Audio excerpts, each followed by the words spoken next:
হে আমিরুল মুমিনিন, এই ব্যক্তি আমাদের পিতাকে হত্যা করেছে। আমরা এর ন্যায় বিচার চাই। আমরা প্রাণের বদলে প্রাণ চাই। জনাব, অভিযোগ সত্য, তবে আমি খুন করার উদ্দেশ্যে তাকে মারিনি। আমার প্রিয় উটটি তাদের বাগানের পাতা খেয়ে ফেলায় বৃদ্ধ পাথর মেরে উটটিকে হত্যা করেন। আমি রাগে পাগল হয়ে যাই, তাই আমি পাথর ছুঁড়ে মারলে সেটি বৃদ্ধের মাথায় লাগে এবং তিনি মারা যান। আমি ইচ্ছা করে তাকে হত্যা করিনি জনাব। তুমি নিজের ইচ্ছায় হত্যা করো বা না করো, ইসলামের বিধান অনুযায়ী তোমাকে মৃত্যুদণ্ড গ্রহণ করতে হবে।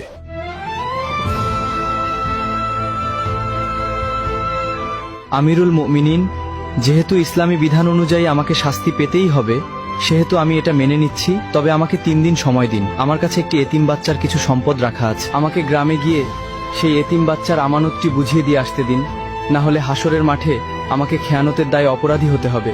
দয়া করে আমার এই আর্জিটা রাখুন জনাব।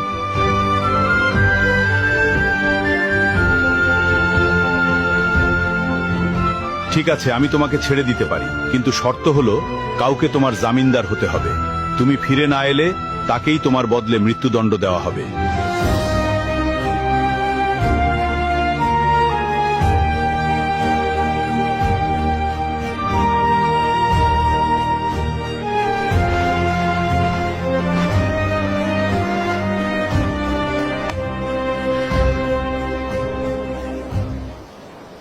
হে আমিরুল মুমিনিন, আমি ওর জামিনদার হব।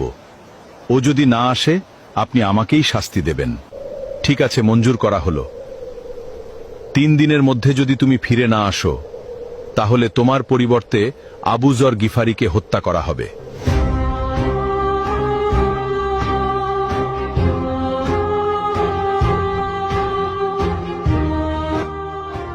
ভাবতেই অবাক লাগছে, সম্পূর্ণ অচেনা একজন মানুষের জন্য আবু যরনের মতো এমন মহান সাহাবী নিজের জীবন বিপদে ফেলে দিলেন।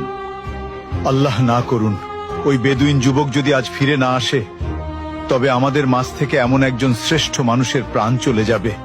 কি যে হবে আজ।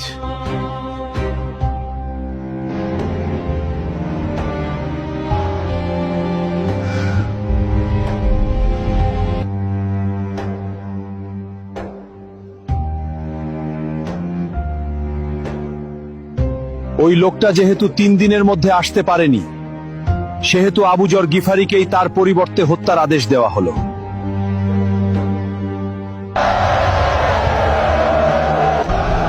থামুন, সে ফিরে এসেছে।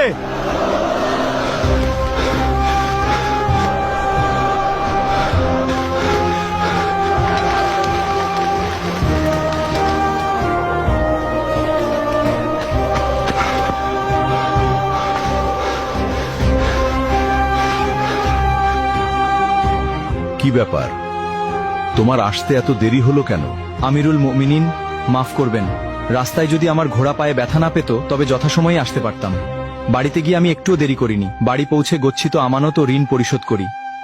তারপর বাবা, মা এবং নববধূর কাছে সব খুলে বলে চিরবিদায় নিয়ে মৃত্যুর প্রস্তুতি নিয়ে মদিনার উদ্দেশ্যে রওনা দেই। এখন আমার জামিনদার ভাইকে ছেড়ে দিন আর আমাকে মৃত্যুদণ্ড দিয়ে পবিত্র করুন, কেননা কেয়ামতের দিন আমি খুনি হিসেবে আল্লাহর সামনে দাঁড়াতে চাই না। তুমি তো পালিয়ে গিয়ে নিজের প্রাণ বাঁচাতে পারতে। মৃত্যু নিশ্চিত জেনেও কেন ফিরে এলে? আমি ফিরে এসেছি কেউ যাতে বলতে না পারে এক মুসলমানের বিপদে আরেক মুসলমান সাহায্য করতে এগিয়ে এসে নিজেই বিপদে পড়ে গেছিল। আর আপনি কেন এই অপরিচিত লোকের জন্য নিজের জীবন বাজি রাখলেন? আমিরুল মুমিনিন, কেউ যেন বলতে না পারে এক মুসলমান বিপদে পড়েছিল অথচ কেউ তাকে সাহায্য করতে এগিয়ে আসেনি।